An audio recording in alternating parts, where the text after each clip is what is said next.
Este es un nuevo conversatorio de los varios que ya hemos hecho.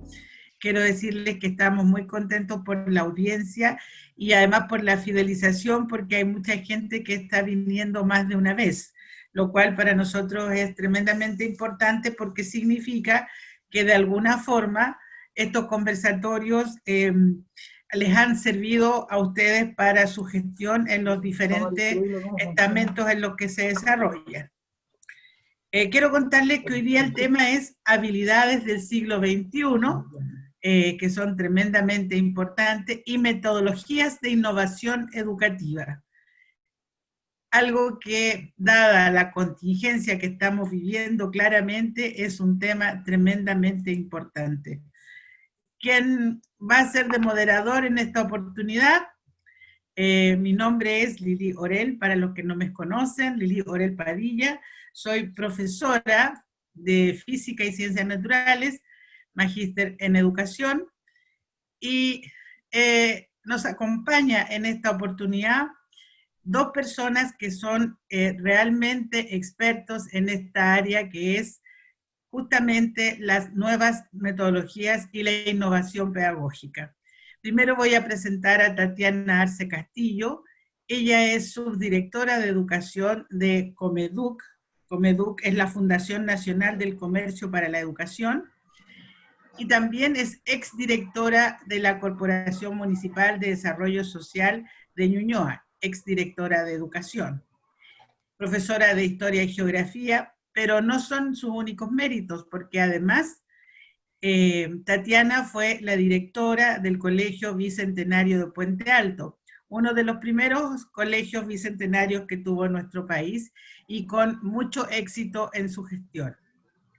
También nos acompaña hoy día Cristian Bravo Román. Él es ingeniero industrial, diplomado en marketing integral.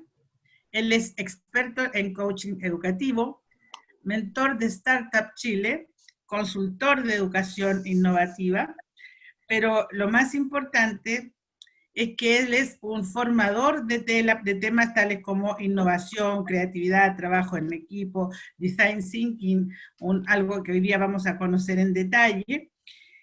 Es conferencista en distintos seminarios internacionales, específicamente ha visitado Nicaragua, España y otros países, pero también ha trabajado para Mineduc en algunos seminarios y fue director del portal educativo EducaRed por 10 años.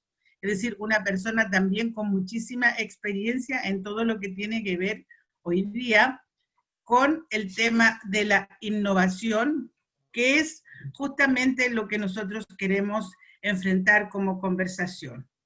Quiero comentarles que, como siempre, nuestro trabajo se va a enfocar primero a una descripción teórica de los temas, en donde va a partir Cristian conversando con nosotros y contándonos o dándonos un marco teórico de lo que significan estas habilidades del siglo XXI, aclarar algunas dudas.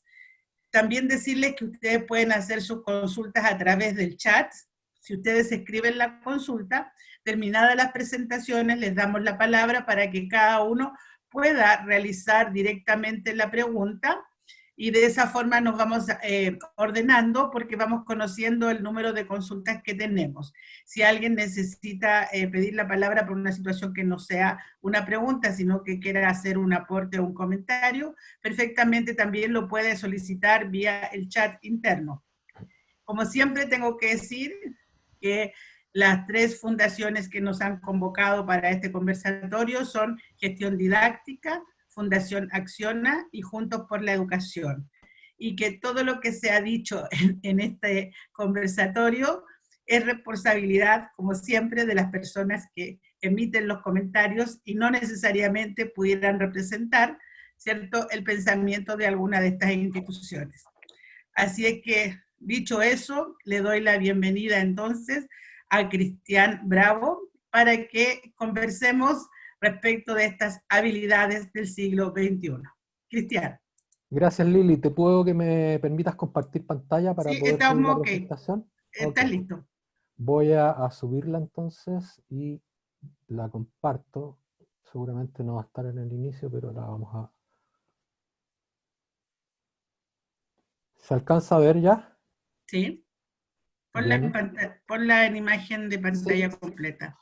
Ahí ahí, sí, perfecto. ahí está, perfecto. Muy buenas tardes a todas y a todos los que están presentes. Muy contento de poder participar en este seminario e intentar aportar con un pequeño granito de arena en esta pandemia a todo lo que tenga que ver con tratar de mejorar un poquito la educación y la calidad educativa. Así que por lo mismo vamos a hablar de las habilidades del siglo XXI y cómo las metodologías de innovación educativa pueden ayudarnos a desarrollar estas habilidades. Y para ello quiero partir con un contexto de qué es lo que ha estado pasando. Desde que llegaron las redes sociales e internet hace décadas ya a nuestro mundo, nuestra forma de relacionarnos y de comunicarnos cambió. Llegaron los móviles, llegó la robótica, y entonces empezamos incluso a decirle a nuestros estudiantes que eran nativos digitales. A mí, más que llamarle nativos digitales, me gusta llamarlos nacidos digitales, porque creo que desde el vientre ya tienen interacción y estímulos desde ahí, desde que su madre los está esperando a través de la música, los juegos, etc. Entonces, todo lo que ha estado sucediendo luego de estos cambios es que es distinto. La forma en que adquirimos el conocimiento es distinto. La forma en que nos comunicamos, nos relacionamos, como dije. Y eso entonces nos hace demandar otras habilidades en nuestros estudiantes y en nuestros individuos. La sociedad está demandando nuevas competencias, habilidades que son las llamadas del siglo XXI. Y digo habilidades, competencias, porque hay distintos autores que las usan indistintamente. Algunos le dan el mismo significado, otros las diferencian, pero a mi juicio lo importante es que cuando las desarrollamos estén siempre presentes los tres saberes del aprendizaje, de esos que nos habló Bloom hace tiempo, donde el saber hacer y el saber ser estén presentes en esa acción. Es decir, los estudiantes no solo sepan, no solo tengan conocimiento, sino que puedan saber qué hacer con ese conocimiento, cómo hacerlo, y además cómo hacerlo en distintos contextos. Estas habilidades o competencias son siempre transversales, ¿ya? Y por tanto, bueno, si esto ha cambiado, la educación entonces tampoco puede estar ajena a esto, y por tanto debemos cambiar de alguna forma los paradigmas actuales en el sistema educativo. Entonces nosotros debemos empezar a formar estudiantes, individuos capaces de enfrentar los retos nuevos y distintos, cambiantes, que son además constantes en el tiempo, y para ello las habilidades del siglo XXI son una clave. El mundo, como dijimos, cambió y el cambio es permanente. Entonces es importante que los sistemas educativos empiecen a darle un protagonismo distinto y necesario al desarrollo de estas habilidades. Porque formar a nuestros estudiantes en habilidades pasa a ser ya una responsabilidad de todos, ¿ya? Porque empieza a definir su futuro y el cómo van a responder estos estudiantes ante este nuevo futuro. Entonces necesitamos estudiantes empoderados, que piensen críticamente, que puedan comunicarse en forma efectiva, que sepan trabajar colaborativamente, que sean creativos, muy importante. Entonces lo que necesitamos es empezar a hacer clases más disruptivas, con metodologías innovadoras, que apoyen el proceso de enseñanza-aprendizaje a través justamente del desarrollo de estas habilidades del siglo XXI. Hay distintos organismos que las definen de distintas formas y en distintas cantidades, pero me voy a quedar con la de la UNESCO, que es más general y global, donde en principio ellos las clasifican en tres áreas. La primera, que tiene que ver con las competencias del aprendizaje e innovación, que coincide un poco con las 4C que ha definido la Asociación de Habilidades del siglo XXI: creatividad e innovación, pensamiento crítico y resolución de problemas, comunicación y colaboración. Luego, en el apartado del medio, están las habilidades llamadas digitales, que son las competencias en el manejo de las TICs, el conocimiento de los medios, la alfabetización digital, el manejo adecuado de la información. Y en un tercer estamento las clasifica como las habilidades que nosotros muchos llamamos las socioemocionales, que tienen que ver con las competencias para la vida personal y profesional, donde la empatía, la resiliencia, la perseverancia son relevantes para poder tener más habilidad y flexibilidad, tener estudiantes con iniciativa y autonomía, con productividad, con liderazgo, etc. Entonces vamos a hablar de habilidades que son fundacionales. Hay mucha gente que las llama fundacionales porque aportan en la construcción de vidas que son más productivas y saludables. Para ello entonces necesitamos equipar a nuestros estudiantes con un conjunto de todas estas habilidades que son transversales y que les van a ayudar en los procesos de enseñanza-aprendizaje, por un lado, pero también a mayores niveles en el bienestar a lo largo de sus vidas, ¿ya? Las habilidades fundacionales amortiguan en forma excelente el que puedan responder a estas incertidumbres, a estos cambios permanentes que nos plantea el mundo actual, ¿ya? Entonces, ¿qué necesitamos para poder desarrollar estas habilidades? Ciertas metodologías de innovación educativa, y ya hay muchos estudios e investigaciones que han medido impactos justamente en que estas metodologías de innovación educativa pueden ayudar a desarrollar de mejor forma estas habilidades del siglo XXI, pero además logran más motivación en los estudiantes, logran mayor desempeño académico e incluso una mejor interacción con los docentes. Entonces, nos tenemos que hacer algunas preguntas, ¿ya? ¿Qué nos detiene entonces para poder utilizar estas herramientas si en términos pedagógicos se concluye efectivamente que los aprendizajes cuando son activos son deseables, son más efectivos, y ya hay estudios además que eso lo acreditan, ¿ya? Entonces, ¿por qué no lo podemos extender más a nuestros sistemas educativos? Bien, vamos a analizar entonces algunas de estas metodologías que favorecen el desarrollo de las habilidades del siglo XXI. Ahí tenemos el design thinking o pensamiento de diseño, el aprendizaje basado en proyectos, que ya está un poquito más conocido en las escuelas y utilizado en las escuelas actualmente. Ya tiene años en esto, pero ha costado. Uno que es más nuevo, que es el coaching educativo, está la clase invertida o flipper classroom, está el pensamiento creativo y también el emprendimiento, entre otros.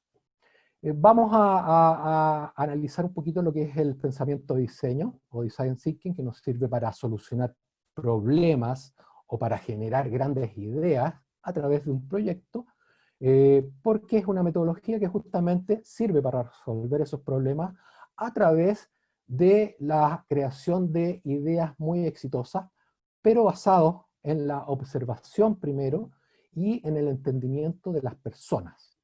El design thinking va a ayudar a desarrollar estas habilidades desde una perspectiva más emprendedora, ¿ya? Y esto nos ayuda también entonces a afrontar de mejor forma los retos que nos enfrenta el siglo XXI. El método entonces diseñado es algo que no es tan tradicional, va a salir un poco de lo convencional, porque su diseño propio es que pretende facilitar al estudiante a que se enfrenten en forma positiva a superar el fracaso, a aprender de los errores, ¿ya? Porque promueve muchas soluciones en la propuesta de trabajo, ¿ya? Esta metodología tiene 5 etapas. La primera es de investigación, una segunda donde hay una definición, se define un objetivo, la tercera ya hace idea, para luego prototipar estas ideas que se están buscando, y una última donde se implementa las soluciones planteadas. Vamos someramente a revisar cada una de ellas, pero primero vamos a hablar de que esta metodología es fundamental que se pueda trabajar en forma colaborativa, ¿ya? Se parte con la observación de un contexto para luego continuar experimentando con las ideas que van surgiendo, y como dijimos, se toma el error como una fuente de aprendizaje en todo el proceso. Significa que hay que aplicar consecutivamente procesos creativos en forma iterativa, ¿ya? La repetición nos ayuda a mejorar las versiones de nuestro proyecto y siempre ir incorporando mejoras, la mejora continua.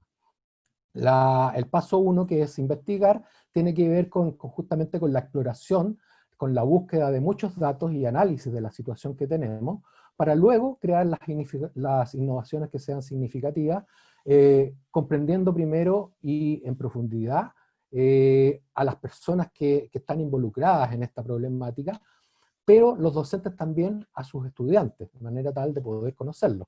Para eso entonces se investiga, luego que se observa y comprende a través de los datos, y nos va a llevar eso a poder empatizar con las personas y con nuestros estudiantes.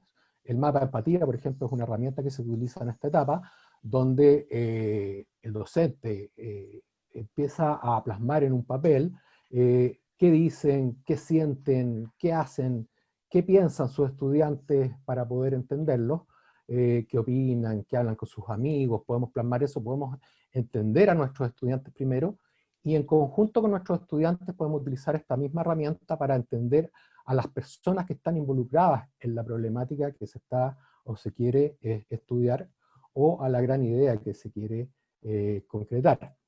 El segundo paso ya es, una vez que se ha investigado y se tiene toda la información, se empieza a definir el trabajo con el estudiante mediante un desafío que sea específico, ¿ya? Y para eso hay que seleccionar los hallazgos que hayamos encontrado y luego definir ya un objetivo concreto, ya sea de un problema o ya sea de la gran idea que queremos generar. Luego se pasa a la etapa de ideación, donde se despliega el proceso creativo en toda su dimensión para lograr entonces resolver el desafío planteado. Para ello se parte con elementos de divergencia en el trabajo con los estudiantes, donde la lluvia de ideas, donde podemos trabajar la creatividad, mucho pensamiento lateral, de manera de tener muchas posibles soluciones a nuestro problema, para luego ya ir convergiendo con un pensamiento más racional y ir seleccionando las mejores soluciones planteadas. Una vez que ya tenemos las mejores soluciones, vamos a la etapa de prototipado, donde a través de un dibujo, de algún artefacto que se construye, un objeto, a través de una planificación, se puede empezar a hacer tangible la solución que se ha estado ideando, de manera tal de que con este prototipado pasamos a la etapa final, que es la etapa de implementación, donde se ejecuta el prototipo y se empieza a evaluar constantemente las cosas que han sido positivas, las cosas que son negativas, para poder validar esta solución a través del testeo primero, el filtraje de las mejores ideas, ir dejando a un lado las que no nos sirven, y una etapa de validación de las mismas, esto siempre en un proceso iterativo, repetitivo, que nos vaya haciendo aprender del error y a mejorar nuestro proceso en forma continua. Esas son las 5 etapas del pensamiento de diseño o design thinking. La otra herramienta que vamos a ver es el coaching educativo, que es un poco más nueva, que nos sirve para acompañar a una otra persona a lograr sus objetivos a través de un proceso de reflexión, en que lo vamos guiando a través de preguntas que sean poderosas. Este proceso de coaching educativo es una relación que es continuada en el tiempo, ¿ya? Pero que nos ayuda a obtener resultados que realmente pueden ser importantes en la vida de las personas, en todos los ámbitos de su vida, en lo familiar, lo personal, lo social y lo profesional también. Empieza a liberar ese potencial que tienen las personas o los estudiantes para poder maximizar sus desempeños, y les ayuda de alguna forma a aprender en lugar de enseñarles, el aprender a aprender. Necesitamos entonces que en este proceso, donde podamos lograr llevar a una otra persona a donde quiere ir desde donde está ahora, a través de un autoconocimiento, pero también a través de la acción de esas personas respecto a lo que se va planteando el mismo. Esto es mediante el proceso de coaching, donde las personas van a profundizar en su conocimiento, van a ir aumentando sus rendimientos, y esto les va a permitir mejorar su calidad de vida.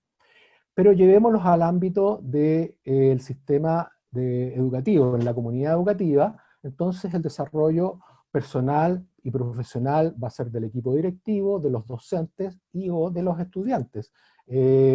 Entonces vamos a poder mejorar las habilidades de liderazgo y dirección de estas personas, vamos a poder potenciar el talento con el que trabajamos, el talento de estas personas con las que trabajamos. A veces nos va a poder ayudar, por ejemplo, a incorporar a nuevos docentes al equipo, va a fomentar un mejor clima, con trabajos más propositivos, más productivos, y por tanto vamos también a poder aplicarlo en el aula con nuestros estudiantes, ya sea en forma individual o en forma grupal, empoderándolos, orientándolos, pero acompañándolos siempre para encontrar y lograr esos objetivos. Esto en los estudiantes de enseñanza media es una gran herramienta cuando ya están pensando en su futuro, hacia dónde quieren ir. Y esto lo pueden hacer los docentes o directivos una vez que aprendan a utilizar esta herramienta o a través de algún asesor externo. Entonces, vamos a revisar una tercera herramienta que ya es más conocida y está implementada en algunas de vuestras escuelas seguramente, que es el aprendizaje basado en proyectos, ya donde este se utiliza en el proceso de enseñanza de aprendizaje a través de un proyecto, ¿ya? Implementando este proyecto, pero resolviendo siempre problemáticas que sean reales y cotidianas, ¿ya? Pero también pueden ayudar a desarrollar una gran idea, no necesariamente a resolver un problema, ¿ya? Entonces vamos a tener estudiantes que se van a comenzar a enfrentar a un proyecto, pero a su vez desarrollando estas habilidades o competencias del siglo XXI, ¿ya? Que son las que ya hemos hablado, muchas de ellas: el trabajo colaborativo, el pensamiento crítico, resolución de problemas, la comunicación efectiva, pero siempre también con un enfoque que sea constructivista, este que ya nos hablaba hace muchas décadas Piaget, del aprender haciendo, el individuo, el estudiante como sujeto de su propio aprendizaje. Su discípulo Papert también nos habló del construccionismo, que también apuntaba básicamente a lo mismo, pero hacía énfasis en la acción. Y entonces vamos a poder trabajar en el aprender haciendo. El aprendizaje basado en proyectos tiene 8 etapas, que la vamos a revisar rápidamente, algunos seguramente la conocen.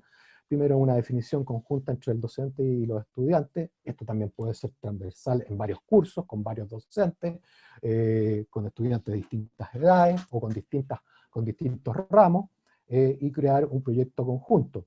¿Ya? Luego la etapa 2 es el inicio del proyecto, pero hay que hacer un lanzamiento, con una socialización en la escuela, ¿ya? Para luego, en una tercera etapa, ya impulsar preguntas que sean clarificadoras, que le den dirección al proyecto, y vamos a empezar a buscar respuestas a través de la investigación. Luego vamos a realizar un plan de acción que nos permita guiar el proyecto, y vamos a definir formas de evaluación para luego ya finalmente poner en marcha nuestro proyecto, ya con talleres que sean siempre ojalá constructivistas, ya construyendo conocimiento, y aplicando los aprendizajes que se van obteniendo.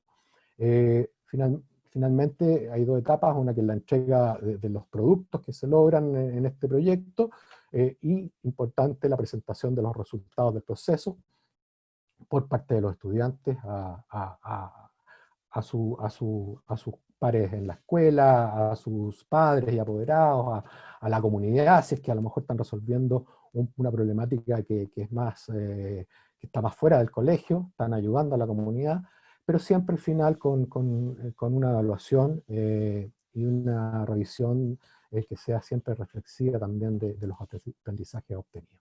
Esas son las 8 etapas de la ABP.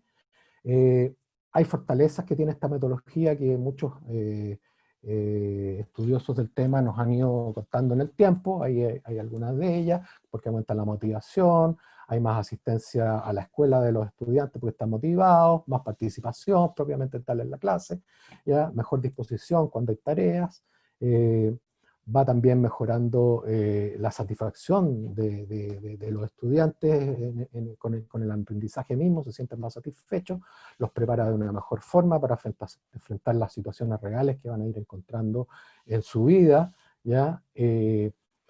Hay estudiantes que van a ir reteniendo más conocimiento porque están más comprometidos con estos proyectos que los estimulan siempre, Además, mediante los proyectos van haciendo uso de estas habilidades de orden superior, ¿ya? Y no esta habilidad de memorizar solamente, ¿ya? Otros autores nos hablan también de que está el espíritu de la colaboración, como ya hemos hablado, de construir conocimiento conjunto. El aprendizaje que es colaborativo les permite ya ir intercambiando y compartir ideas. Hay un tema ahí de comunicación efectiva que van desarrollando. Empiezan a expresar sus propias opiniones, negocian, y por lo tanto ya van desarrollando todas estas habilidades que hemos estado conversando. Les aumenta la autoestima, los hace sentir orgullosos, sobre todo cuando tienen algo de valor que entregar, tanto en su escuela o fuera de su escuela, cuando es a su comunidad, y por tanto es una excelente herramienta para desarrollar estas habilidades del siglo XXI. Vamos a ir a revisar una última herramienta, que es la creatividad y pensamiento creativo. A mí me gusta mucho trabajar con ella porque va obteniendo estudiantes más innovadores. Y bueno, la creatividad tiene muchas definiciones.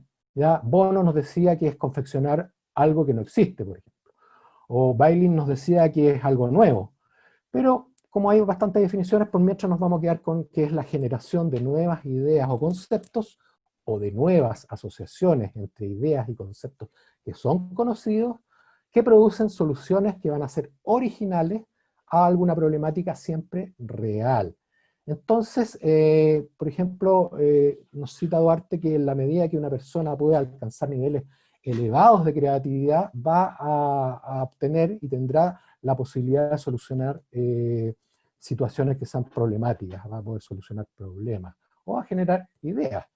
Entonces los invito a empezar a buscar soluciones y a generar ideas desde otras perspectivas, no siempre haciendo lo mismo, ¿ya? Entonces planteémonos salir de la caja, como le llaman algunos. Edward de Bono, un psicólogo europeo, le llama pensamiento lateral, el salir de la caja, y entonces empezamos a buscar soluciones distintas, ¿ya? Porque siempre una puerta tiene que ser abriéndola hacia adelante o hacia atrás.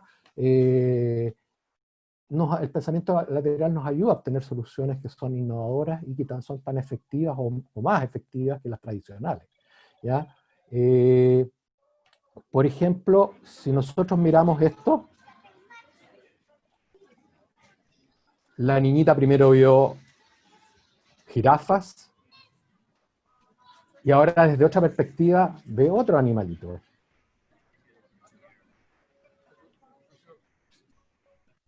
Entonces, el mirar desde otra perspectiva nos ayuda a entender de que un problema puede tener distintas soluciones. Y cuando tenemos distintas soluciones podemos ir escogiendo la mejor. Algunas nos sirven y otras no nos sirven. Ejercitemos un poco esto. Mira, quita 5 palillos para dejar solo uno. ¿Cuál es la solución a eso? Entiendo que todos están tratando de sacar palillos. La solución es la palabra uno, es el significado. ¿Por qué miramos la solución desde otra perspectiva y no solo sacando palillos? Logramos entonces llegar a una solución distinta.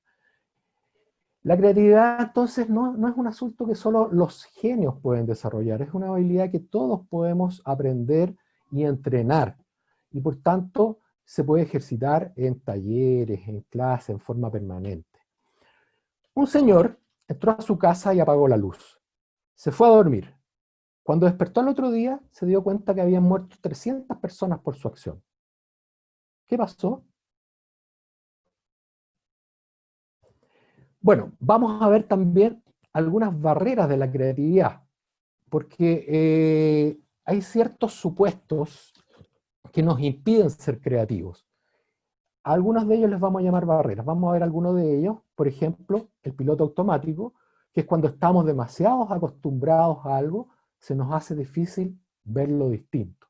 Por ejemplo, si yo les pregunto el fondo de esa pantalla, ¿de qué color es? Blanco, me dicen ustedes. Ahí nuevamente es blanco. ¿Esa estrella de qué color es? Blanco. Ese círculo o óvalo, blanco. El techo de sus casas, la mayoría es blanco. Yo les pregunto entonces, ¿qué toman las vacas?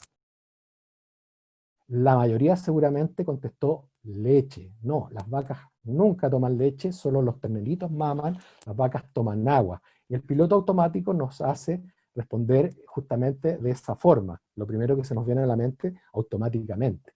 Esa es una barrera para la creatividad. La complejidad es otra barrera. No complejicemos las cosas en la escuela. ¿Ya? Si complejizamos las ideas, se nos va a hacer cada vez menos realizable cada una de estas. No vamos a poder optar a no encontrar soluciones si complejizamos los problemas. ¿Ya? Esa es una segunda barrera para la creatividad. Una tercera es la llamada insanidad, que no es nada más y nada menos lo que nuestro amigo Einstein hace muchos años nos dijo, que si buscas resultados distintos, no hagas siempre lo mismo. Entonces, por ejemplo, ¿cuántos cuadrados podemos encontrar ahí? Cuadrados con ángulos de 90 grados, uniendo 4 puntos negros. 2, 4, 8, algunos ya van en 12. Pero si seguimos buscando cuadrados de la misma forma, no vamos a lograr más. ¿Me creen si es que les digo que hay más de 130? Sí, porque hay algunos de esos que algunos de ustedes ya encontraron, pero también hay de esos cuando uno empieza a girar la cabeza, o de esos cuando la gira más, o de esos cuando la sigue girando. Entonces, no hagamos siempre lo mismo, les invito a hacer cosas distintas para poder encontrar la solución a los problemas. Eso es creatividad.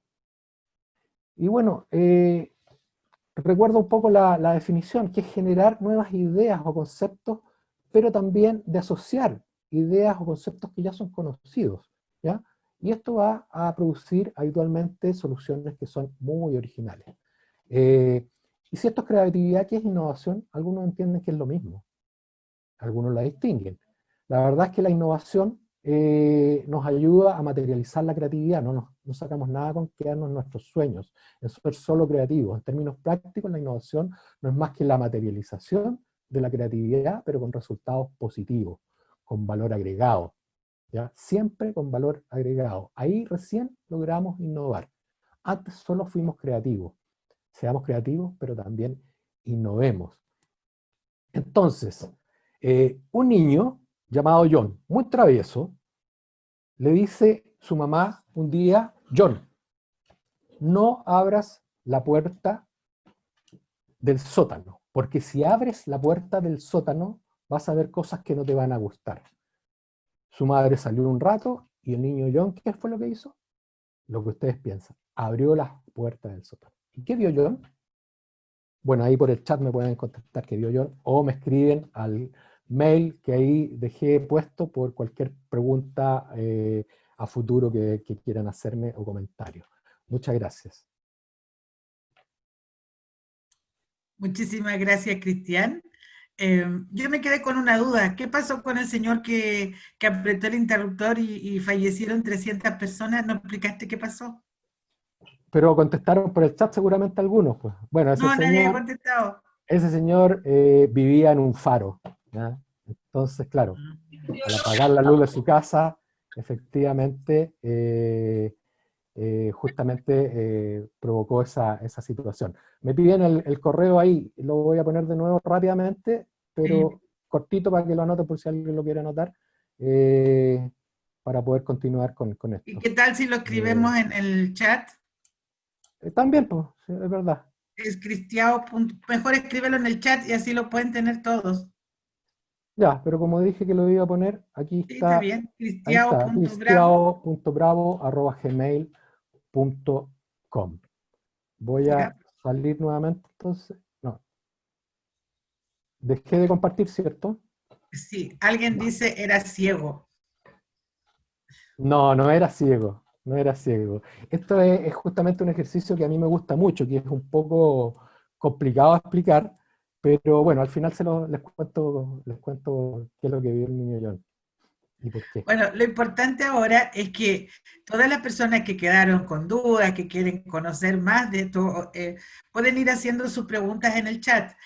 Vamos a escuchar en este momento a Tatiana Arce, que es nuestra segunda invitada, que en el fondo lo que hizo Cristian fue contextualizar todos estos conceptos que para nosotros son importantes en el ámbito de lo que es la implementación metodológica y el desafío de la transformación, ¿ya? Y lo que hace justamente Tatiana ahora es aterrizar esta conceptualización a lo que es todo el trabajo en aula o en los establecimientos educacionales. Tatiana, te dejo la palabra. Gracias Lili, gracias por la invitación y aprovecho de saludarlos con mucho cariño a todos los que han podido estar esta tarde con nosotros. Y bueno, la idea es poder compartir algunas ideas sobre la implementación metodológica. Decía Cristian, muchas de estas metodologías ya llevan bastante tiempo, ¿no? Como desarrollo, como estructura, pero hemos tenido distintas dificultades en la implementación, ¿ya? Y quiero hacer referencia a la coyuntura crítica que vivimos hoy día, y cómo nos lleva finalmente a esta transformación en donde tenemos algunos espacios y oportunidades importantes para desarrollar la implementación de estas metodologías. Partiendo primero por distintas perspectivas con las que uno pueda mirar la situación que enfrentamos el día de hoy, ¿no? Lo primero es ver un escenario bastante oscuro y decir que tenemos muchos obstáculos para seguir haciéndolo de siempre, ¿cierto? Para muchos llega el minuto en donde todo pasado fue mejor, ¿no? O idealizamos el pasado y decimos, pucha, no podemos seguir haciéndolo de siempre y sentimos que nos estancamos o que estamos detenidos. Aquí, ojo, que para muchos de nuestros estudiantes también puede ser la sensación que tienen frente a la emergencia sanitaria y a los confinamientos. Pero existe otra mirada, y es a la que me quiero abocar, que hoy día tenemos la necesidad y con ello la oportunidad de hacer las cosas distintas. Y quiero recoger el ejercicio de Cristian, ¿no? De estas jirafas que desde otras perspectivas aparecía un elefante. Hoy día justamente nosotros, el mundo se nos da vuelta para mirarlo desde otra perspectiva y tener la oportunidad de encontrar otras respuestas y de hacer las cosas distintas. Ahora, uno podría pensar que este escenario, que esta coyuntura crítica, es un elemento de tensión, ¿no? Tensión a la práctica. Pero a mí me gustaría plantear que la verdadera tensión la tenemos sobre estos otros dos conceptos, ¿no? Por una parte, una sociedad del siglo XXI, porque nosotros siempre hablamos del siglo XXI como algo que va a venir, ¿verdad?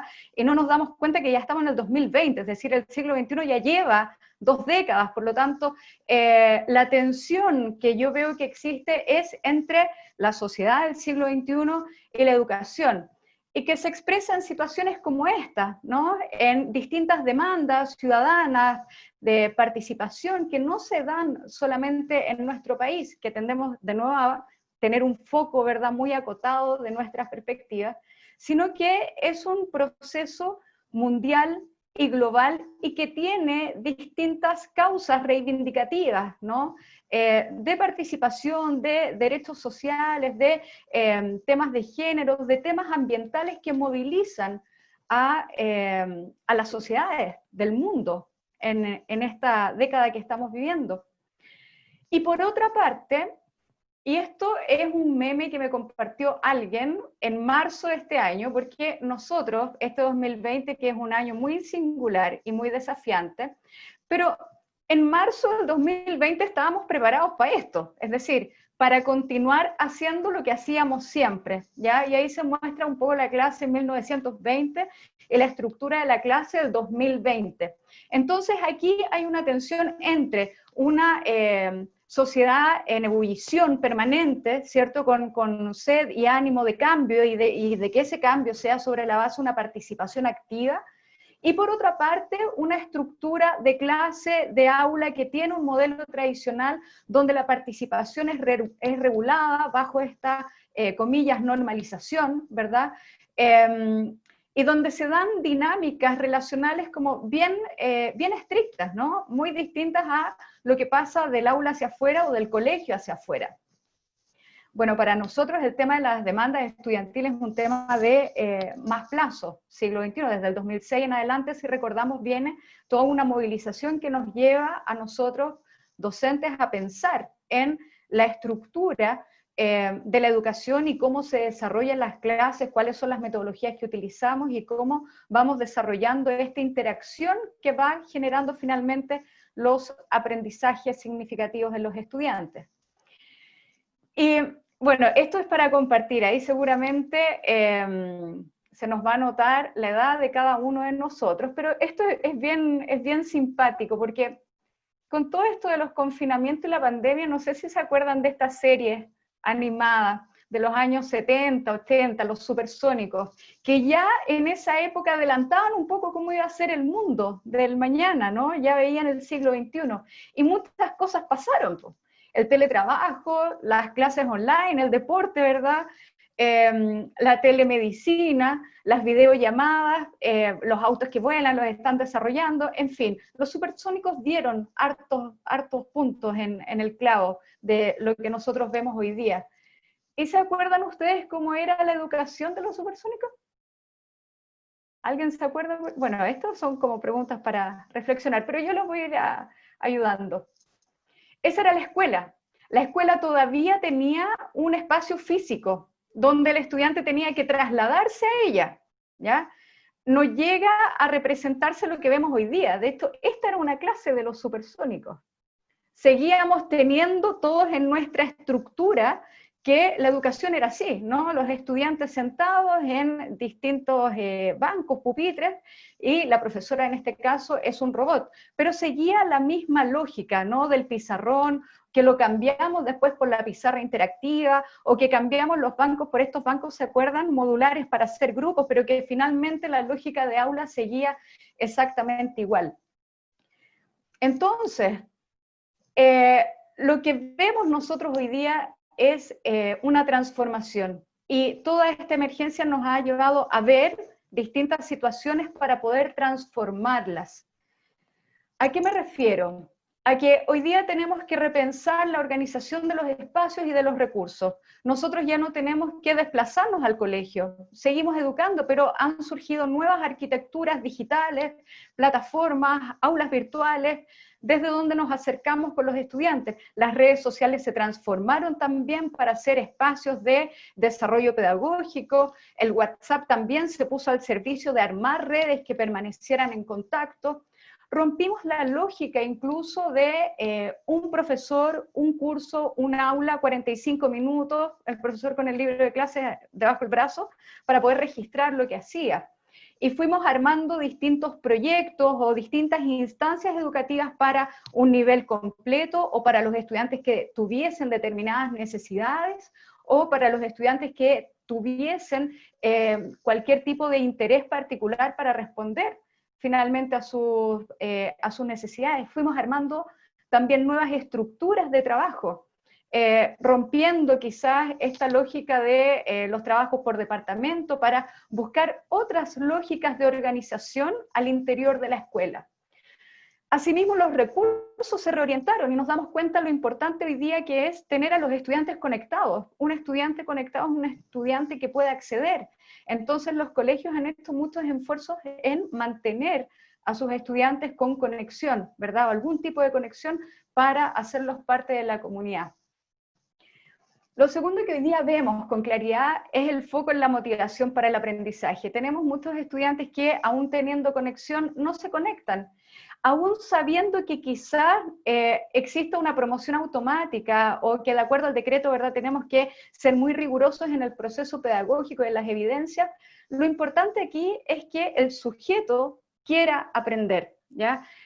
Mantener esa llama viva y activa para que sea el estudiante el que pueda ir buscando las maneras y los espacios para poder desarrollar finalmente el aprendizaje. Nos damos cuenta hoy día que cualquier cosa que armemos es inútil si es que el mismo estudiante no tiene la motivación por el aprendizaje. Y aquí es súper importante la gestión que hacemos desde los colegios, ¿no? Y cómo las metodologías también activan y motivan al estudiante a seguir adelante, y le dan un rol mucho más activo en la participación. Hoy día no podemos tener más al estudiante sentado en una línea, ¿verdad?, en una hilera, escuchando a un profesor, sino que son estudiantes que al participar activamente también se motivan, y con ello conseguimos el propósito del aprendizaje. Y no solamente pensando en el estudiante, sino que también en los equipos docentes. Y voy al siguiente punto. La tecnología como un medio y no como un fin. ¿Se acuerdan cuando llega la tecnología a los colegios y llegaron los equipos, llegaron las pantallas, llegó toda la indumentaria que conocemos, y que finalmente reemplazó el pizarrón, se le siguió dando un uso convencional? Hoy día vemos que la tecnología es el medio, la plataforma puede estar, el material puede estar, pero lo realmente importante es que exista una motivación del estudiante hacia el aprendizaje y que nosotros también podamos hacer gestión del currículum para hacerlo mucho más integrador, transdisciplinario, y aquí el rol de los profesores es súper importante porque yo creo que el día de hoy hemos podido tomar decisiones sobre materias que antes no decidíamos. Teníamos un currículum centralizado, ¿verdad? Que hoy día necesariamente debemos priorizar y que esa priorización se lleva a los establecimientos para buscar, ¿verdad?, la mejor manera de responder a la formación de los estudiantes y fuimos integrando el currículum inconsciente. La necesidad nos hizo desarrollar un currículum integrador y buscar maneras de articular objetivos de aprendizaje y distintas disciplinas. Ahí me gustaría comentar, en Fundación Comeduc hemos desarrollado una serie de proyectos, principalmente de ADP, de distintas especialidades que la cantidad de módulos finalmente se hace necesario poder gestionar los aprendizajes claves y cómo buscar una metodología que pueda dar respuesta al perfil de egreso.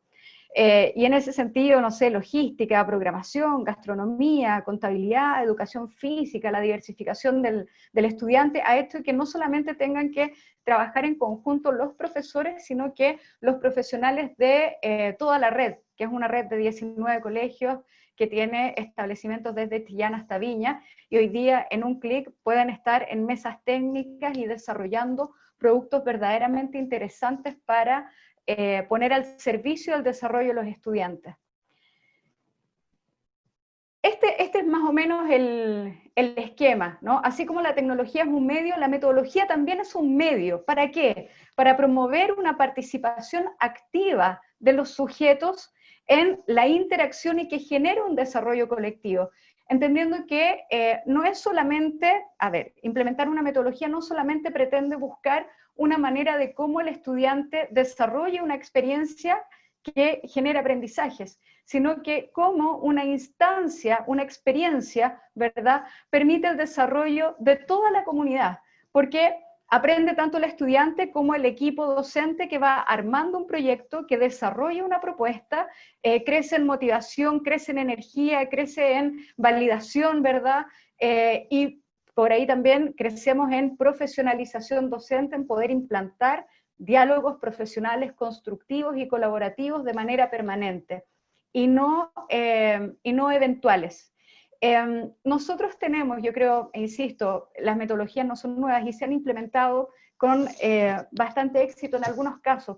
Pero ¿qué es lo que sucede finalmente? Tenemos una metodología de participación activa, desarrollamos un proyecto, pero la escuela sigue estructurada exactamente igual. Y ahí se produce una contradicción, ¿no? En este proyecto trabajamos y participamos, investigamos, registramos, tomamos fotos, en fin, y a la clase siguiente volvemos a la clase convencional. ¿Cómo hacemos para que esta transformación pueda abordar todas las líneas de la escuela y que no sea una excepción de un trabajo por una necesidad, sino que definitivamente vayamos transformando la escuela para que responda finalmente a las necesidades formativas de esta nueva sociedad? Quiero compartir algunas interrogantes que tengo a propósito de esta tensión, ¿no?, de la sociedad y de la educación. ¿Quién les enseñó? ¿Dónde aprendieron? ¿Qué es lo que buscan? ¿Quién les enseñó aquello que buscan? Si la escuela no fue el espacio. Para un poco explicar lo que decía antes, tenemos un proyecto de integración, participación, pero la clase seguía siendo exactamente la misma. Vamos a modernizar la escuela, la vamos a hacer más participativa y vamos a elegir un centro de estudiantes y vemos que la representatividad también buscó otras líneas, ¿verdad?, de encontrar voz y de encontrar formas. ¿Cómo la escuela se transforma finalmente para poder responder? ¿O será que seguirá siendo la escuela el espacio para el aprendizaje, siendo el aula como el espacio mágico del aprendizaje? Porque el ser humano tiene la maravillosa capacidad de aprender, ¿cierto? ¿Seguirá siendo la escuela donde se aprende? entendiendo que una persona hoy con motivación, con un computador conectado, con un teléfono, tiene acceso a todo el desarrollo de conocimiento de la especie, ¿verdad? Si hay motivación, ¿necesitan ir al colegio para aprender o pueden aprender por sí mismos conectados? ¿Cuál es el valor que tiene la escuela entonces como un lugar de convergencia social, de interrelación? Hoy día decimos el trabajo presencial es insustituible. ¿Por qué? ¿Qué es lo que produce la relación humana que debiera darse en la escuela para transformar ese modelo de clase y que la clase sea un espacio versátil, ¿verdad? Integrador, con movimiento, desafiante, de encuentro de ideas y de divergencias también para la construcción? En fin, yo creo que hoy día tenemos que pensar, así como pensaron los creadores de los supersónicos, bueno, ¿y cómo va a ser la escuela de mañana? Porque esta transformación de nuestro espacio, ¿no? de educación, más adelante la historia lo conocerá como la revolución de la educación. Se están cambiando todas nuestras maneras de hacer. Y mirando esta imagen también uno dice, bueno, es la pandemia, es el confinamiento, pero estos son procesos más grandes y son más profundos. Esto no se va a terminar con el fin del confinamiento, con el descubrimiento de una vacuna. La educación en su forma y en su estructura completa, en sus metodologías, en sus maneras de evaluar, está transformándose y tiene que responder finalmente a este ánimo de participación, de estar activamente formando las comunidades y las identidades que van a ir definiendo cada una de las organizaciones que tengamos de aquí para adelante. Es un desafío interesante, yo siempre digo, tenemos que ser agradecidos de poder vivir este proceso y por sobre todo de aportar a esta nueva configuración, a esta nueva educación y a los aprendizajes de la sociedad que está esperando de nosotros una respuesta. Gracias. Maravilloso, Tatiana, esa reflexión de verdad nos deja a todos así como con muchas preguntas. Y por la misma razón, quiero ofrecer la palabra si hay personas que en este momento se van a activar las cámaras, ¿entiendo? Para que si hay alguien que quiera hacer una pregunta, puede pedir la palabra a través del chat. Yo creo que Tatiana nos dejó muchísimas interrogantes como para poder plantear un hermoso diálogo respecto de cuál va a ser la escuela de este futuro. ¿Hay alguien que desea hacer alguna consulta?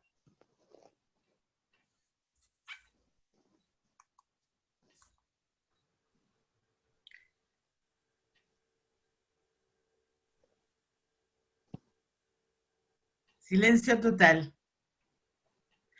Yo me voy a atrever a hacer la primera consulta. Señora Lili. Sí. Edison. Edison, no lo veo, pero active su pantalla porque ya pueden activar todas sus pantallas. Ok. Ya, Edison, dígame la pregunta. Bueno, no, más que nada una reflexión de lo que acabo de escuchar de la exposición del señor Cristian y la señora Tatiana, ¿ya? Es el hecho de que lo que estoy viendo yo que de alguna manera lo que nos lleva a nosotros como directivos es que nuestra autoridad, que en estos momentos es formal, cada vez va a ser menor y que nuestro papel a la vez va a tener que ser el de facilitador para de alguna manera ayudar a los profesores que logren sus metas y objetivos que se pueden y que se deberían determinar colectivamente. Yo pienso que, es decir, que la autoridad, como la entendemos nosotros, tiene que cambiar y tiene que ser una actividad colaborativa. Y de esa manera también utilizar alguna estrategia que nos permita ayudar a los profesores a que también vayan siendo ellos más líderes y en la toma de decisiones también, que no sea solamente de la dirección. Eso. Gracias. ¿Algún comentario de los expositores al respecto? Sí, yo quiero decir que justamente me refiero a eso, a que la participación tiene que ser transversal. Y acá es súper importante que desde la estructura de la escuela se abran espacios, no solamente porque siempre decimos los consejos de profesores son principalmente informativos, o tenemos un currículum que tenemos que cumplir que es muy poco flexible. Recién este año los estudiantes pueden tomar algunas decisiones sobre algunas asignaturas, sobre su formación, pero es súper importante que esta participación activa se lleve a todos los espacios, principalmente al espacio del trabajo docente. Ese espacio tiene que ser muy rico en aporte y en propuesta. Porque tenemos que hacerlo de manera colaborativa, insisto, si seguimos mirando, yo soy el profesor de esta asignatura y de este curso, y un poco pongo foco solamente ahí, tenemos que abrir la escuela y abrir nuestra capacidad de pensamiento, de diseño y de acción. Lo mismo con los centros de padres, con los centros de estudiantes, con los estudiantes y el centro de estudiantes, para que la participación activa renueve la legitimidad de toda esta orgánica interna. Yo creo que eso siempre es clave, la participación activa, cuánto podemos aportar, proponer, resolver. Gracias. María Benavente quería hacer un comentario. María. No te escucho. María Benavente. Bueno, por lo menos lo puedo leer. Dicen que pregunta si deberían cambiarse las evaluaciones estandarizadas. ¿Cristian? ¿Yo? Dale, Tatiana. Sí. Pero más Bueno, experta en eso que yo. Yo creo que la evaluación estandarizada permite de alguna manera medir el desarrollo de habilidades. Lo que yo creo que es súper importante, y eso es bueno que suceda hoy día, la implementación del decreto 67, nosotros tenemos que fortalecer el sistema de evaluación. Y creo que lo que tenemos que fortalecer es la implementación de la evaluación formativa y de las evaluaciones de proceso, que se dan justamente desde la interacción entre el estudiante, el docente y entre los pares también. Creo que esos son los verdaderos espacios nutritivos. Hay algunas mediciones que se hacen con el objetivo de generar algún estudio de progreso, no sé, a nivel país, cuáles son los niveles de avance sobre determinadas habilidades. Hay estudios internacionales, pruebas internacionales también. Son importantes para nosotros poder ir teniendo información respecto del estado de avance global que tengamos. Pero creo que lo más importante y el desafío es poder implementar sistemas de evaluación legítimos al interior de los colegios. Creo que hasta ahora nosotros teníamos foco solamente en una serie de evaluaciones sumativas, en un sistema calificativo que daba un promedio al final y que se consignaba en un acta para determinar el estado, la situación del estudiante al final del año. Y creo que no poníamos atención a todo el proceso que es mucho más rico, que es el de la evaluación formativa, que es el progreso, el paso a paso del estudiante. Ojalá evaluarlo en el mejor momento con todas las herramientas para que vayamos certificando los verdaderos aprendizajes, ¿ya? Yo creo que tenemos ahí en el tema de evaluación una materia súper importante que, insisto, hoy día también tenemos la oportunidad de revisar y de poder implementar de manera distinta. Gracias. Eduardo Tejeda, me parece que pediste la palabra. Eduardo, tienes que activar tu micrófono. ¿Se escucha? Sí, se escucha. Ya, perfecto. Estaba escribiendo, de hecho, la consulta ahí en el chat, pero mejor la digo. Miren, dentro de este periodo se han evidenciado diferencias grandes en esta cancha que tiene que estar un poco más pareja como para poder pensar en una transición hacia una nueva escuela, ¿cierto? Ahora, el rol del gobierno en ese sentido creo que tiene un tremendo desafío por delante, y sobre todo yo, que en mi caso particular, mi escuela tiene un desafío tremendo con un IBE que se acerca o es superior al 90%, y que claramente en términos de la población que atiende no tiene ni las condiciones, o al menos está muy por debajo de lo que sería escuelas que van mucho más avanzadas en eso. Entonces, según Tatiana, preguntarte un poco cuál crees tú que sería también el rol del Estado en eso, en visualizar esta oportunidad que nos brinda esta pandemia, y que en el fondo muchas veces nos queda la sensación de que está puesta la ficha más en el retorno, por lo menos eso es lo que muchas veces yo visualizo, ¿se entiende? En este tipo de conversaciones sale el nuevo rol de la escuela, el nuevo diseño, pero a ojos del ministerio, al menos lo que queda visto ahí de mi parte, es que está puesta la ficha en este posible retorno. Esa sería mi pregunta, rol del Estado. Claro que sí, por eso ponía ver y transformar, ¿no? Porque yo creo que hoy día tenemos que poner atención a cuáles son los requerimientos técnicos y de implementación para poder desarrollar esta como nueva escuela, ¿no? O estas plataformas tanto que vayan alternando los sistemas presenciales con los sistemas remotos, que las plataformas que han desarrollado los colegios permanezcan así, pero también dar acceso. Nosotros en Comeduc tenemos un promedio del 95% de IBE.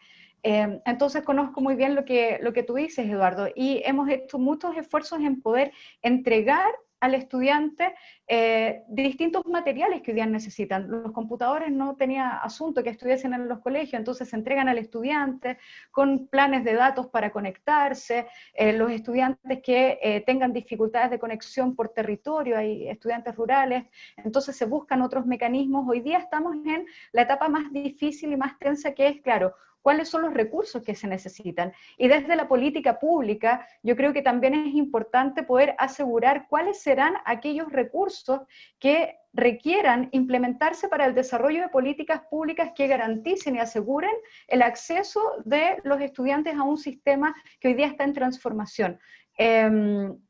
No sé, por ejemplo, se dice en esta época, bueno, se permite que CEP se use para comprar determinado tipo de materiales para los estudiantes para mantenerlos conectados hoy día, pero creo que así como nosotros estamos transformándonos, las políticas públicas debieran virar también para asegurar la implementación de recursos necesarios para mantener a los estudiantes en un estándar y en una manera de hacer educación como la que debamos definir para las próximas décadas. Gracias. Lili, voy a complementar un poquito esa pregunta. Mira, quiero comentar que yo, siendo un promovedor intensivo del uso de las tecnologías en la escuela y de los móviles, pero tengo claro también de que son un medio, ¿ya? Y el emparejar la cancha tiene que ver con no solamente con usar tecnología o tener recursos para comprarla. Para mí la robótica educativa es una excelente herramienta para desarrollar competencias, pero estas metodologías de innovación que hablábamos, el design thinking, la creatividad, la innovación, el ABP, son metodologías que de todas formas pueden igualmente, sin tener grandes recursos, hacer un cambio, ¿ya? Y ahí hay un emparejamiento. Tú puedes desarrollar efectivamente estas habilidades del siglo XXI sin necesidad de las tecnologías, si las usas bien y mejor, pero también se puede hacer sin ellas, ¿ya? Con papeles, con lápices, con cartones, ¿ya? Entonces, ese es el desafío, hacerlo distinto, utilizar metodologías que sean innovadoras, que desarrollen estas habilidades del siglo XXI. Y otro desafío, que tiene que ver con la pregunta anterior, es, bueno, ¿cómo evaluamos el desarrollo de estas habilidades también? Que claramente no es con nota. Gracias. Victoria Díaz estaba haciendo un comentario.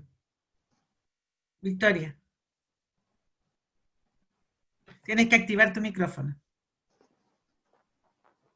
No, yo solamente quería... ¿Me escuchan? Sí. Sí. Quería felicitarlos porque realmente las exposiciones han sido excelentes, los temas muy necesarios. Creo que los directivos en los colegios tenemos que hacernos cargo de esta realidad y hacer una reflexión con nuestros docentes y movilizarnos. Porque muchas cosas, como bien decía Tatiana, estamos en el 2020 y estamos haciendo las mismas clases que en 1920. Entonces creo que es importante, y con todo esto de la pandemia, ha surgido entre los docentes, les ha costado, pero por lo menos en mi colegio, pero se han puesto tan innovadores, están buscando materiales, cosas que antes los profesores repetían lo que habían hecho por siempre. Tenían montones de guías guardadas y siempre, aunque tuvieran la mayor cantidad de tecnología posible, ellos siempre estaban utilizando lo mismo. Hoy día, entre comillas, gracias a la pandemia, ellos se han visto la necesidad de sacar todo aquello que potencialmente tienen los profesores. Entonces yo creo que a los directivos nos toca ese rol motivador de decir, bueno, ustedes pueden, y por cierto, como bien decía, buscar estas nuevas formas de evaluación. No podemos evaluar habilidades con notas. Nada, eso quería comentar y feliz de poder participar y escuchar, pero muy, muy, muy buenos los temas que presentaron. El uno me encantó, ese de los palitos, no se me había ocurrido. Sí, felicitaciones. Ojalá sigan haciendo ciclos. Acá dice PCHP, estás levantando la mano, pero no veo tu nombre. Te doy la palabra. Soy Isabel. Isabel. Bueno, primero que nada, excelente las exposiciones. Y yo creo que, en base a lo que dice Cristian de las tecnologías, yo creo que va más allá de la tecnología. Siento que va de una preparación a los profesores, para dar otra mirada. Primero, una preparación a los profesores y a los padres y apoderados. Y además, un cambio curricular en términos de autonomía y autorregulación al alumno.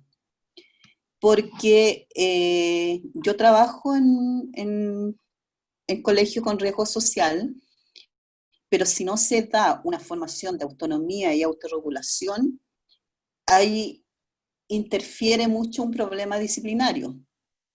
Entonces, son tres elementos que yo veo muy importantes, que es la autonomía y autorregulación del alumno, que para eso el profesor tiene que estar preparado, la preparación para el profesor y la educación a los padres. Porque si bien es cierto, el ministerio ha dejado mucho, ha dejado como el 100% de la responsabilidad a los colegios. Entonces no hay normas, no hay límites, no existe la responsabilidad.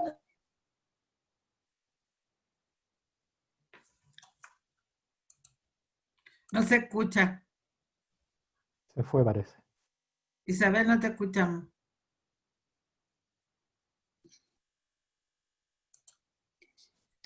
¿Está abierto mi micrófono? Ahí sí, ahí te escuchamos.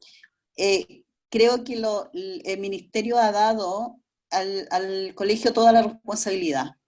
Entonces los padres no ponen límites, los profesores si los ponen son acusados o son juzgados. Entonces la formación generalmente parte del hogar, pero como tenemos hogares aglutinados, familias desligadas, monoparentales, o sea, tenemos de todo, tenemos que focalizar en una formación para padres, para profesores, y generar una autorregulación en los niños para que se pueda dar esto que están diciendo ustedes. Porque a mí me encanta trabajar con coaching, trabajar otras cosas con los niños. Pero cuando yo tengo un curso con autorregulación, yo puedo hacer todo eso en el patio. Porque cada uno se hace cargo de su trabajo. Entonces, cuando no, tengo que hacer toda una labor durante un año y el segundo año recién voy a trabajar con autorregulación. O sea, que el niño se hace cargo, ya se meta con misiones de sus aprendizajes. Personalmente evalúo procesos. Porque creo que es eso lo que ayuda a aprender, que el niño se dé cuenta cómo aprende y cómo puede aprender, y que sea capaz de decirle al compañero no me interrumpa. Y eso lo he logrado con niños de primero básico. Entonces, ¿qué sucede? Que ahí hay un trabajo que se tiene que plantear en proyecto educativo. No solo en charlas, se tiene que plantear en educar y formar a los profesores a perder el miedo. Muchas gracias, Isabel. Cuesta muchísimo eso, pero se logra. Eso, y les agradezco mucho, me encantó las ponencias. Muy Muchas buenas. gracias. Tenemos a Liliana Espinosa, que también va a hacer un comentario. Liliana, ¿estás por ahí? Sí, hola, ¿cómo están? Hola, Liliana. Primero felicitar a los expositores, un cariñoso saludo a Tatiana también en especial. Muy claro el planteamiento, nos deja muchas cosas que pensar y comparto con muchas de las personas que han expuesto acá, que han opinado. Tenemos que buscar formas de cómo tener una nueva escuela. Yo creo que ahí va el foco, porque si bien es cierto tenemos problemas de los IBE que son muy altos, si tenemos problemas disciplinarios, etcétera, yo creo que pasa por los equipos directivos que tenemos que motivar a nuestros docentes para que miremos una nueva forma de hacer las clases, porque ya las clases no pueden ser las tradicionales de ninguna manera, de ninguna manera. Y aunque las tecnologías, bueno, ya, por ejemplo, a mí me ha costado un poco meterme en este medio, creo que la pandemia me ha ayudado mucho a aprender rápidamente, pero creo que este es un medio para lograr que los estudiantes aprendan y buscar una nueva escuela, porque en el fondo conozco escuelas que trabajan las salas invertidas, digo yo, donde el estudiante uno le pasa todos los contenidos para poder lograr algún objetivo, y después los encuentros, y ahí el valor de la escuela, de estar juntos, de encontrarnos, de compartir, de que nos expliquen qué cosas aprendieron, qué aprendió el otro, que en conjunto tener proyectos. Yo creo que ese es el valor que le podríamos dar a la nueva escuela, digo yo, a la nueva escuela, porque el conocimiento está al alcance de cualquier persona, o sea, bueno, yo digo de cualquier persona, entendiendo de que hay textos, hay revistas, hay, etcétera, pero hay que desarrollar las habilidades. Y ahí es donde tenemos que nosotros dar un foco. Creo que es lo que a mí me motiva, y también yo creo que a muchos directores les pasa que hemos tenido que buscar nuevas formas. Pero las nuevas formas no es solo ocupar la tecnología, sino que hacer el desarrollo de la ruta del aprendizaje, cómo enfocar, cómo llamar la atención, que el alumno se motive, que el estudiante esté atento, que sea creativo, que muestre que aprende. Porque esto con las evaluaciones no es colocar una nota, es evaluar, ir viendo cómo va aprendiendo, y eso es en el proceso. Por lo tanto, ahí va de mano también la retroalimentación que hacemos.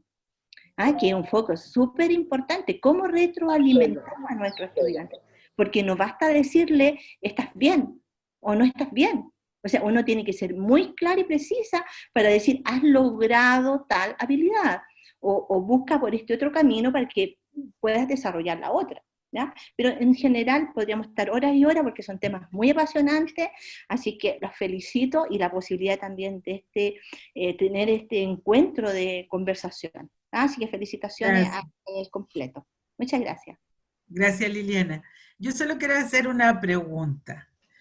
En este contexto en que la pandemia nos ha obligado a utilizar tecnología y a utilizar otros medios, a hacer llegar a los niños que no tienen acceso a ella, vi el otro día que habían profesores que colgaban sus materias de unos árboles para que los niños pudieran ir a buscar estas bolsitas con el material. Pero estamos de acuerdo que cuando volvamos no vamos a volver a la misma escuela. Mi pregunta es, ¿qué pasa con la jornada escolar completa? ¿Cuántos niños van a resistir nuevamente estar desde las 8 de la mañana hasta las 4 de la tarde en salas de clase rígidas, escuchando una materia para memorizar? No hemos evaluado esos puntos. Mi pregunta directa es, ¿qué opinan ustedes de esta jornada escolar completa? ¿Se va a mantener en el tiempo? ¿Hay que evaluarla? ¿Qué irá a pasar? Lili, yo creo que, bueno, está todo el currículum, toda la escuela, yo creo hoy día en entredicho y en evaluación y en necesidad de transformación. Pero sobre lo que dice la directora Liliana, yo creo que es importante poder pensar hoy día la experiencia escolar para el aprendizaje. Y Y creo que las metodologías aquí tienen un rol súper clave para activar la motivación del estudiante. Yo creo, y aquí quisiera dejar de responsabilizar un alto IVE del comportamiento o de la atención que puede existir en cuanto a disciplina u otra cosa al interior de la escuela. Una vez hablaba con un director que me decía que cuando tenía mejor asistencia era cuando habían alianzas y actividades. En las alianzas participaban de distintos cursos, campañas solidarias, otras más recreativas, pero había un propósito, un hacer. Cada vez que el estudiante puede hacerse un actor principal en su aprendizaje, se motiva y se activa. Pero si yo, comillas, lo normalizo, lo siento, cállate, siéntate aquí y allá y anota, evidentemente voy a producir ahí una tensión. Si el diseño pedagógico y el diseño metodológico se basa en un rol activo del estudiante, con estas metodologías que hoy día hemos revisado, ¿verdad? Afortunadamente, muchas de ellas han sido la respuesta para enfrentar la situación de emergencia sanitaria que vivimos hoy, pero si eso lo llevamos a la escuela, evidentemente vamos a tener un cambio, y un cambio que yo creo que es necesario. Nuestros estudiantes están ávidos de participar, y creo que no podemos volver atrás. Creo que tanto para estudiantes como para profesores que han innovado tanto, que han dado lo mejor de cada uno por encontrar maneras de hacer, yo creo que ninguno de nosotros va a poder volver atrás y volver a esa misma rutina, porque creo que este semestre, este año, ha sido de tanta estimulación que va a ser difícil retroceder. Creo que acá solamente podemos avanzar. Absolutamente, y por eso hice la pregunta, porque yo creo que si no cambiamos la metodología, alguien dijo hay que trabajar con los docentes, yo creo que es clave, porque tampoco sacamos nada con tener mucha tecnología. Hoy día el Ministerio de Educación, no sé si han revisado esas páginas en línea, que hay un desarrollo pero maravilloso de material didáctico que pueda ser utilizado por los docentes para aplicarlos en sus clases. Y la pregunta es, ¿qué porcentaje de docentes hoy día está capacitado para poder utilizar ese material?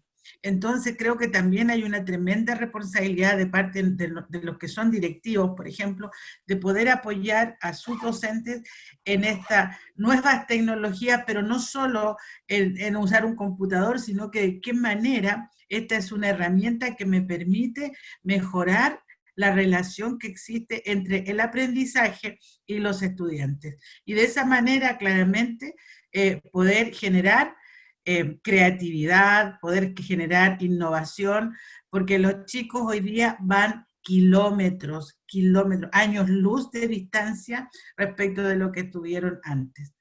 Me gustaría escuchar a Carlos de la Fuente, desde su rol. Él es un jefe de DAEM desde el norte, y me gustaría saber desde el rol de la jefatura de DAEM, ¿qué opinas, Carlos, de estos ambientes nuevos que estamos presentando?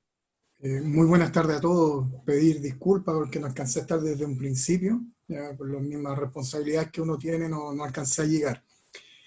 Tienen razón en todos los aspectos que han expuesto y que han conversado desde la mirada desde un director DAEM. Con el colega don Cristian ahí empatizo que la tecnología es solamente un medio.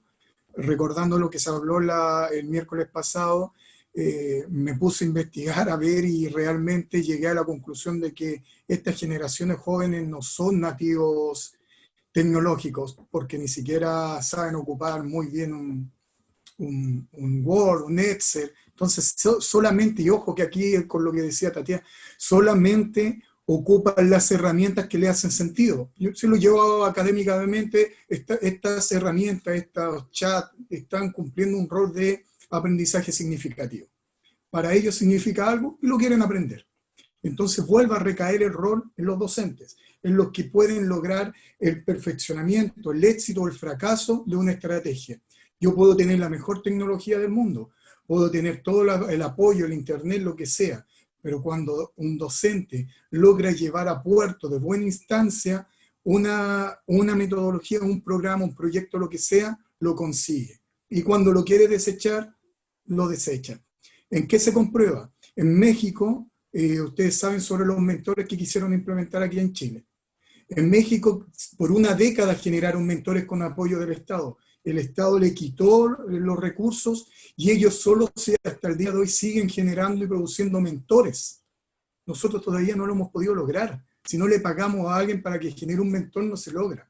No tenemos ni siquiera la capacidad, y lo digo como profesor responsable, no hemos generado ni siquiera la empatía de mostrar bien a mi colega en la práctica diaria de la pedagogía cuáles son mis fortalezas y mis debilidades, porque le tenemos incluso miedo a la crítica.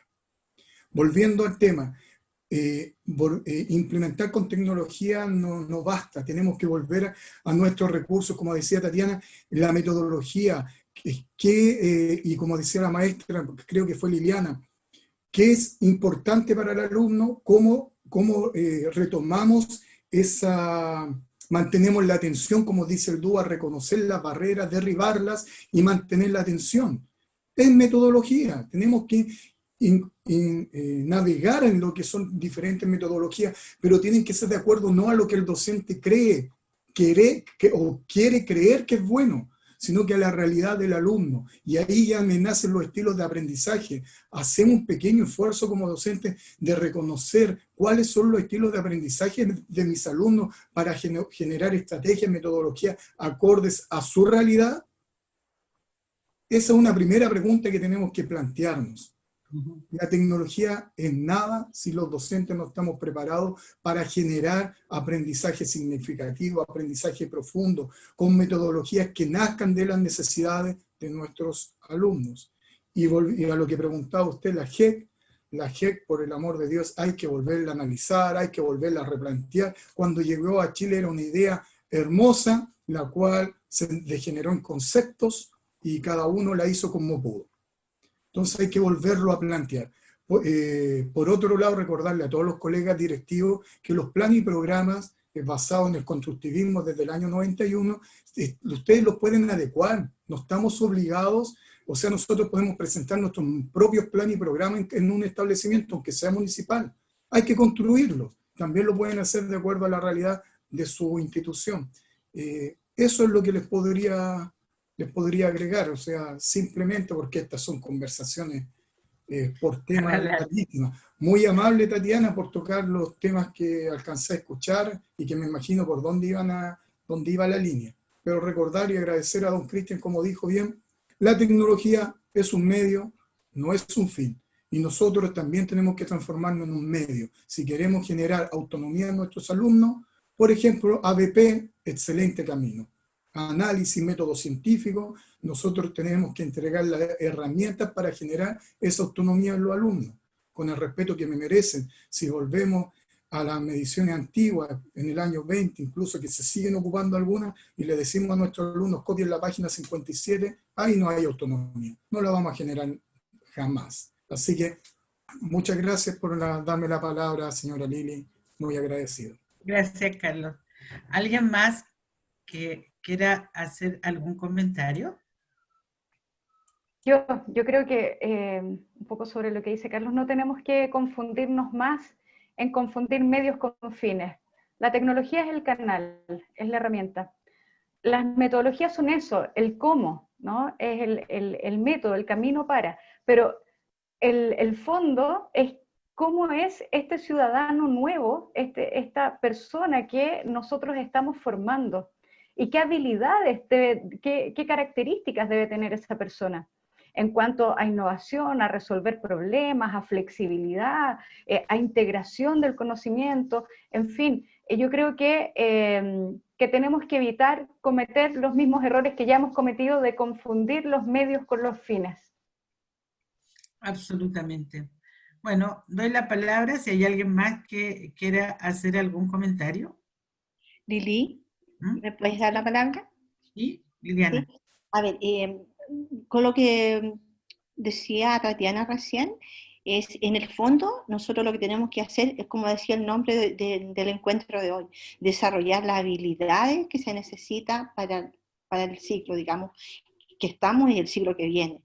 Porque ya aprender contenido y hacer las clases habituales no va por ahí. Entonces nosotros, fíjate que por lo menos la experiencia que a mí me ha dado en la escuela donde he estado, si uno tiene claro como docente cuáles son las habilidades que la asignatura que uno realiza tiene, yo creo que es un gran avance. Y a veces ahí es donde nosotros tenemos que apoyar y trabajar con los docentes, porque a veces nos quedamos con lograr objetivos, pero objetivos de aprendizaje, pero no enfocados, digamos, al desarrollo de la habilidad. Por ejemplo, yo siendo profesora de matemática, tengo que tener clarito de desarrollar la argumentación, comunicación, resolver problemas, modelar, ¿cierto? Entonces, esas cosas uno tiene que tener claro. Por ejemplo, en ciencia, el método científico a través de la indagación. Entonces, si uno desarrollara eso, o ayudara o acompañara a los estudiantes, yo creo que miraríamos la escuela de otra manera o enfrentaríamos lo que viene de otra forma. Porque el estudiante tiene que ser creativo, el estudiante tiene que ser reflexivo, el estudiante tiene que saber comunicar. Entonces yo creo que por ahí es lo que yo apuesto, por lo menos, es lo que yo le he colocado énfasis y es lo que me apasiona también en realidad. Así que gracias.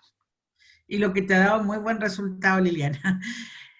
Bueno, si no hay más preguntas ni nada, voy a dejarle la palabra a Cristian y luego a Tatiana para que puedan quizás decir las palabras finales, darnos algún, yo sé que esto no es para venir a buscar recetas, pero ha sido muy, muy enriquecedora esta jornada, y dejo entonces a Cristian y luego a Tatiana para sus palabras de cierre.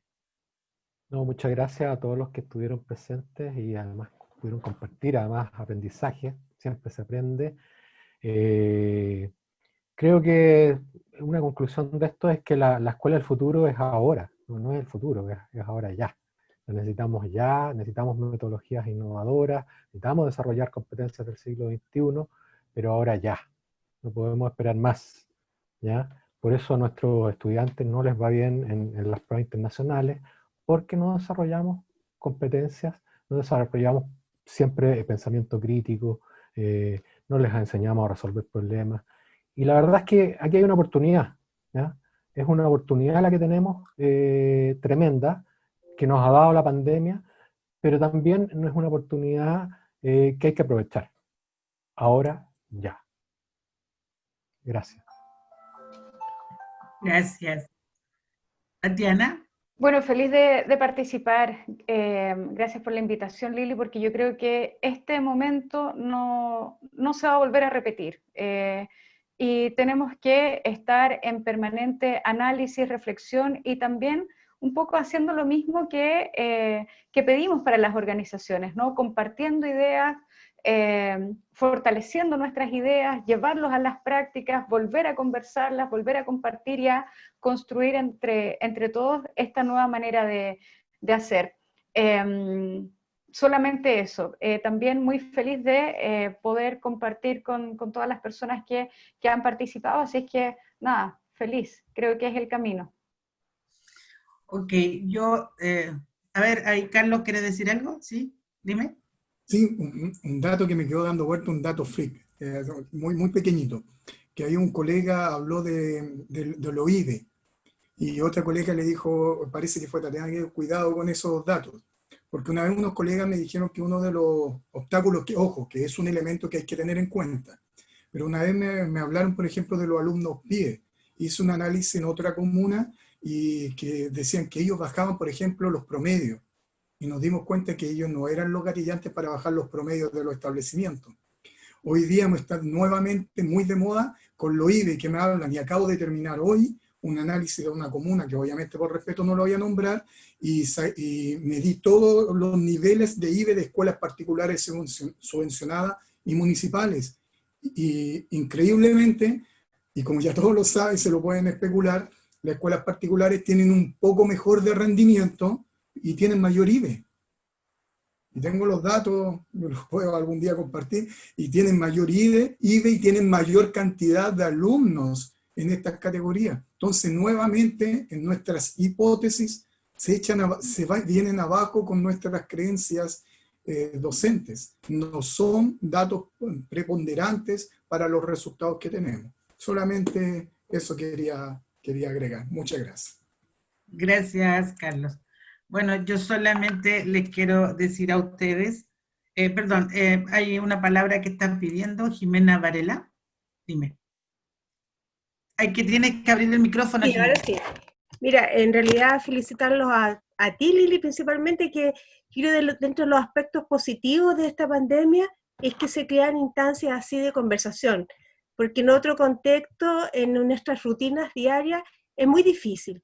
Yo creo que ya esta es la tercera sesión en que he participado, todas las ponencias y todos los temas han sido bastante interesantes, así que felicitaciones a ustedes.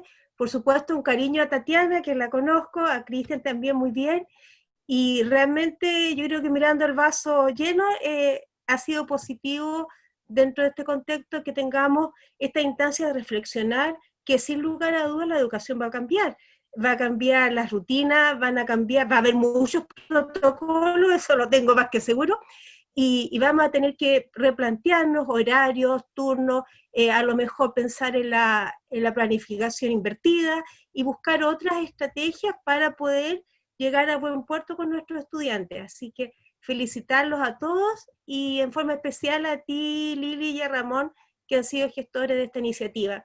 Y a los expositores, y como digo, un cariño fuerte para Tatiana. Gracias, Jimena.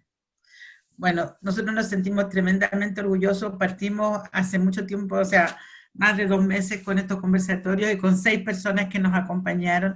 Hoy día tuvimos un pic de 57 y ya terminando aún tenemos 43 personas que están con nosotros, lo que nos parece espectacular, considerando que no somos esas grandes universidades ni nada, sino que solamente somos profesores que queremos hablar con profesores, que tenemos muchas cosas que decirnos y que hoy día es tan importante compartir experiencias. Decirles que tenemos pendiente un próximo conversatorio con educación especial. No me gusta el nombre de educación especial, pero sí creo que es tremendamente importante que los profesores que trabajan en esa modalidad y que hoy día sí que deben estar complicados con el tema de la pandemia para trabajar con sus estudiantes, podamos conversar cómo se sienten ellos y cómo están trabajando en este sistema. Así es que quedan cordialmente invitados. Igual nosotros les vamos a hacer llegar la invitación a todos para poder compartir esas experiencias. Muchísimas gracias, ha sido extraordinaria la conversación, nos pasamos un poquito en el tiempo, pero yo creo que valió la pena. A nuestros expositores brillantes, muchísimas gracias, Cristian Bravo, por toda la experiencia que usted tiene alrededor del mundo, así que nada que decir. Y también a Tatiana.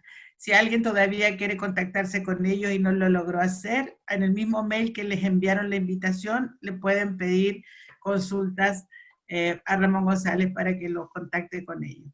Así que muchísimas gracias y espero vernos en un nuevo conversatorio en unos 15 días más. Y cariños a todos, amigos de la vida. Gracias. Chao, gracias. Chao, chao. Muchas gracias a todos. Gracias. Chao, que estén bien. Chao, gracias. Gracias. Gracias.